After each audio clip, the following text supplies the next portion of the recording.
자, 테마 48 공공선택론입니다. 원래 옛날은 공과 사가 딱 갈라져 있었어요. 공은 정치학이나 행정학이 하는 거고, 사는 경제학이나 경영학이 하는 거였죠. 근데 누가 실패했지? 시장이 실패했기 때문에 이런 공적 영역이 사적 영역에 많이 개입을 해요. 가격으로 배분하는 게 아니라 다수결로 배분한다든지 강제적으로 배분하는 이런 현상이 벌어져요. 그러면 이제 문제가 뭐야? 가격으로 재화를 배분했을 때 과연 효율적인가 형평적인가를 물어보는 게 시장 실패라면 그럼 과연 가격이 아니라 다수결이나 강제적으로 재화를 배분했을 때 그 재화 배분은 효율적인가요? 이걸 연구해 보겠다는 거야. 여태까지는 가격으로 재화를 배분했는데 가격 이외에 다른 걸로 재화를 배분했어. 정치라면은 다수결일 거고 행정이라면 법적 강제력일 거예요. 그래서 이걸 비시장이라고 그래. 가격이 아니라 다른 거로 재화를 배분하는 것이니까. 근데 연구 방법은 경제학적 가정으로, 그지? 경제학적 가정을 통해서 정치 현상이나 행정 현상을 연구했던 거예요. 정치학, 그럼 뭐가 다르냐면 여태까지는 정치 영역이나 행정 영역은 공익을 추구하는 곳이고 민간 영역은 시장 영역은 사익을 추구하는 곳이었거든요. 근데 경제학적 가정이 들어가 버리면은 공적 영역이든 사적 영역이든 전부 다 사익 추구자로 바뀌어요. 합리 경제인이야. 그것이 또 미시경제학, 사람을 하나하나 연구하고 이런 개별 경제 주체를 연구해서 전체를 이해하니까 개체주의 이론이고요. 경제학은 수학이거든요. 그러니까 어떤 가정을 통해서 현상을 설명한 연역 이론이 등장합니다. 그리고 당연히 수학이다 보니까 어디나 적용되는 보편 이론을 만들려고 그랬겠죠. 원래 공공선택론은 어떤 현상을 설명하는 이론이야. 과학 이론이지만 행정학에 들어왔을 때는 어떤 현상을 설명하기도 하지만 거기에 대한 개혁 처방안도 제시해요. 그치? 기존의 다수결 제도나 관료제 방식이 문제가 있으니까 다양한 의견이 반영될 수 있는 이런 장치를 만들자 이런 대안도 제시해요. 현상을 설명하는 과학 이론이면서 동시에 지금의 정부 실패 문제점 해결하는 대안도 제시하기 때문에 꼭 과학이다, 처방이다 단정하기는 곤란합니다. 그치? 자, 어쨌든 제일 중요한 건 뭐다? 가격 영역이 아니라 다수결이나 강제력의 영역.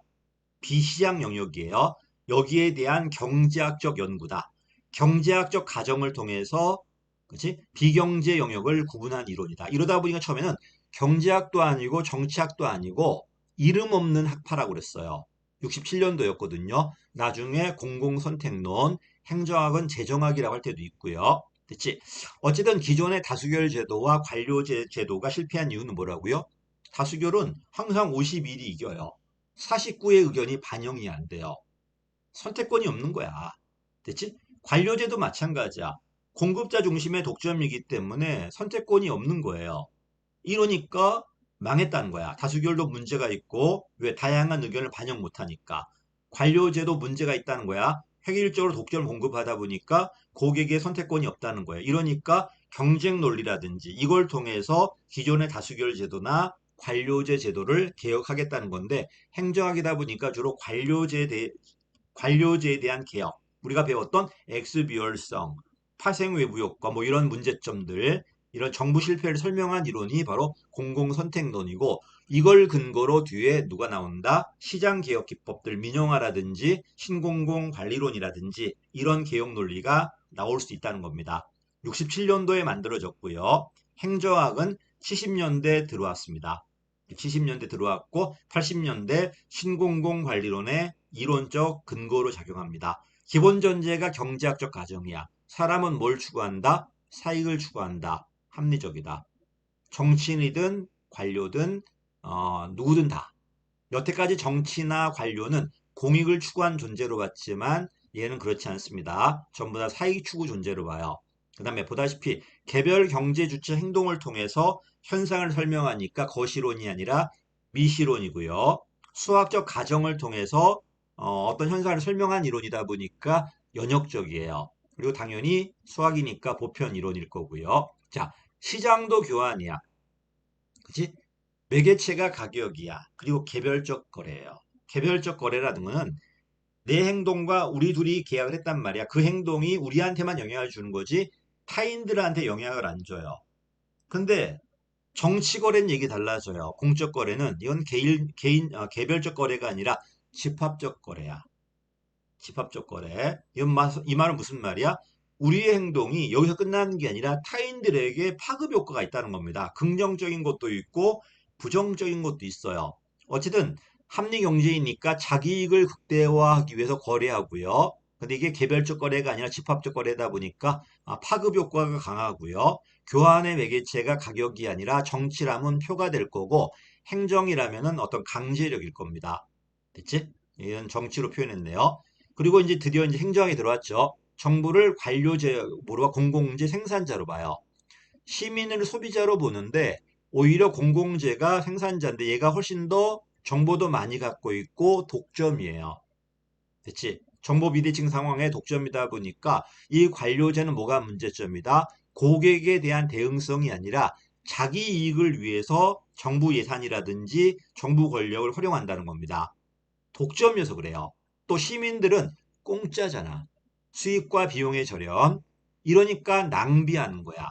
이게 정부 실패였잖아요. 수익과 비용의 절연, 엑스비얼성 또는 파생적 외부 효과라든지 권력의 특혜 같은 것들. 이런 문제가 있다 보니 실패했잖아. 이러니까 이걸 깨야 돼. 독점을 뭐로 바꾸자? 경쟁으로. 그치? 경쟁이 돼버리면 뭐가 될까? 이제는 열심히 일해야 돼요. 일하지 못하면 선택을 못 받을 거니까. 엑스비율성을 해결할 수 있어. 또 경쟁이 돼버리면 고객이 선택권이 있는 조건으로 대신에 선택하면서 대가를 지불해야 돼요. 그러면 낭비하지 않겠죠. 한마디로 기존의 제도가 문제가 있으니까, 그치? 또 경제도 완벽하지 못할 수 있잖아요. 뭘 만들자? 이런 제도 장치. 그치? 독점을 경쟁으로 선호가 표현될 수 있는 제도 장치를 통해서 효율성을 높여가자는 거야. 그래서 나중에 뭘로 발달한다? 2세대 경제학인 합리선택 신제도주의 또는 신제도주의 경제학으로 발달해요. 기존의 경제학이 인간이 완벽하고 경쟁이 완벽하고 정보가 완벽하다고 가정했다면 신제도 경제학은 경쟁도 불완전할 수 있고 정보도 비대칭일 수도 있고 맞죠? 그 다음에 또 뭐야? 상황도 불확실할 수 있단 말이야. 이러니까 가격이 작동하지 않을 수 있어. 그러니까 뭘 가지고 이런 제도 장치를 가지고 보완해 달라는 겁니다. 어쨌든 선택권이 누구한테 있는 거야? 이제는 공급자가 아니라 소비자한테 있어. 경쟁이니까. 이게 바로 민주주의란 소리예요. 그치? 기존의 관료제가 능률성 중심의 패러다임이었다면 공공선택론은 선택권이 고객한테 있다 보니까 민주성 중심의 패러다임이라고 이따가 빈센트 오스트롬이 말합니다. 근데 문제는 뭐냐면 선택권이 고객한테 있는 건 맞아요. 대신에 대가를 지불해야 돼요. 그치? 대가를 지불하다 보니까 효율성은 좋아지겠지만 대가를 지불할 수 없는 가난한 사람에 대한 형평성은 문제 나올까 안 나올까? 나오겠죠. 어쨌든 밑에 틀이 있는데 경제학적 가정이 합리 경제인, 그다음에 개별 주체 행동을 통해 사회 설명하는 개체주의 이론, 어떤 가정을 통해 설명한 연역적 이론, 당연히 수학이니까 일반 법칙을 추구했을 거고요. 이걸 가지고 시장을 연구한 게 아니라 비시장을 연구했다. 그 결과 뭐가 나온다? 정부 실패.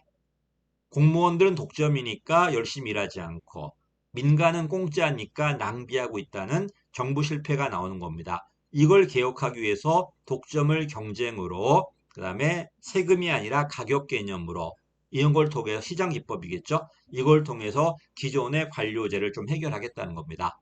됐지? 그다음에 학자가 막 나올 거 오스트롬도 있고요. 뒤에 가시면은 니스카렌도 있고 던리비도 있어요. 이런 학자 얘기는 전부 다 내가 심화로 돌릴게요. 자, 근데 한계도 있습니다. 공적 영역에 있는 사람을 모두 합리적 경제인으로 단정하는 것은 좀 더 너무 편협하다는 겁니다. 그죠? 모든 사람이 자기 이익만 추구하는 건 아니에요. 사회 사람들 중에서는 공익을 추구하는 사람도 있단 말입니다. 그지? 너무나 인간 획일적으로 자기를 추구한다고 가정했다는 건 편협하다는 소리고요. 또 사회 현상을 개별 행동, 개별 경제 주체 행위를 통해 설명해요. 개체주의론이야. 이러니까 사회 구조라든지 환경의 영향력이라든지 국제 경제의 압력이라든지 이걸 보지 못한다는 겁니다. 우린 역사도 있고요. 그다음에 외국의 영향력도 있잖아. 근데 이런 걸 보지 못하고 개별 경제 주체가 사익을 추구한다는 가정, 그걸 가지고 설명한단 말이에요. 그러니까 큰 거시적 틀을 못 보는 거죠. 또 가격이나 경쟁 기법이 무조건 좋은 건 아니에요. 효율성은 좋아지겠지만 형평성은 어떡할 건데? 대가를 지불하니까 낭비하진 않겠지만 대가를 지불하지 못한다면 쓰지 못하잖아, 지금. 이런 형평성에 문제가 있다는 거고요. 또 해결책으로 주로 집권보다는 분권화, 관할의 중첩이란 뭐냐면요. 공공 서비스가 되게 많은데 우린 서울시로 묶여 있단 말이야. 근데 서울시가 제공하는 서비스가 되게 많아. 지하철, 수도, 교통 되게 많은데 이게 수요권하고 행정권이 일치하지 않을 수 있어요. 그지? 어떤 건 서울시 범위 내에서 수요 공급이 일치하겠지만 교통 같으면 서울시하고 경기도가 묶이는 게 훨씬 나을 수도 있거든요. 그치? 근데 무조건 획일적으로 서울시는 서울시대로 놀고 경기도는 경기대로 놀고 하다 보니까 수요 서비스가 수요 공급이 일치하지 않을 수 있어요. 이러니까 서비스별로 관할권을 따로따로 만드는 거야. 그치? 그러니까 어떤 수도 같으면은 예를 들어서 뭐 A 구역으로 걷는다. 그치? 노량진이라는 동네가 있는데 수도는 뭐 노량진하고 뭐 동작 붙여서 하나 만들고요. 또 교통은 경기도까지 엮어서 크게 만들고요. 이러니까 한 지역에 여러 자치단체가 막 겹치는 거죠. 이걸 관할권의 중첩이라고 그래요. 서비스별로 관할이 다 다르니까 한 지역에 여러 관할이 막 중첩이 된다는 거야. 그지? 근데 이래버리면 뭐가 좋을까? 서비스별로 균형은 되겠지만, 균형점 맞추겠지만, 복잡해져요.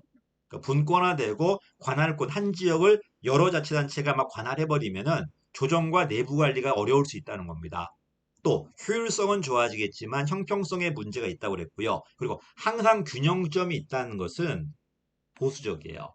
특히 이 시장 경제학 자체가 기존의 이론, 모든 사람들의 선택을 개인의 선택으로 보는 거잖아, 지금. 이런 불평등의 문제, 구조 불평등의 문제를 보지 못하기 때문에 약간 보수적이다 이런 비판도 받아요. 그래서 행정학의 보수적이라고 비판받는 이론이 크게 네 가지가 있는데 아까 봤던 행태론. 왜? 기존 가설에서만 답이 나오니까 보이는 사실만 설명한 이론이니까 보수적이고 체제론. 그치? 기존 균형 상태를 유지하려고만 하니까. 얘도 마찬가지예요. 이미 균형점이 존재하고 균형점으로 돌아가려고 하는 이론이에요. 그리고 모든 문제점을 개인의 선택의 문제로 보는 거야. 사회 구조의 문제로 보지 못하고요. 그 다음에 요 이론을 기반으로 하는 신공공관리론. 역시 보수주의론으로 평가받습니다. 여기까지가 이제 공공선택론의 한계고요. 이거 말고 내려가시면 누가 나오나 봐요. 니스카넨도 있고 덧리비도 있어요. 이런 학자들은 나중에 제가 보겠습니다. 요게 끝나면 이제 누가 나온다? 신제도주의 경제학 넘어가, 신제도론으로 넘어가 들어갈 거예요. 어쨌든 공공선택론은 시험에 상당히 많이 나옵니다. 학자들도 3명의 중요한 학자가 있으니까 이런 것도 봐둬야 됩니다. 자, 감사합니다.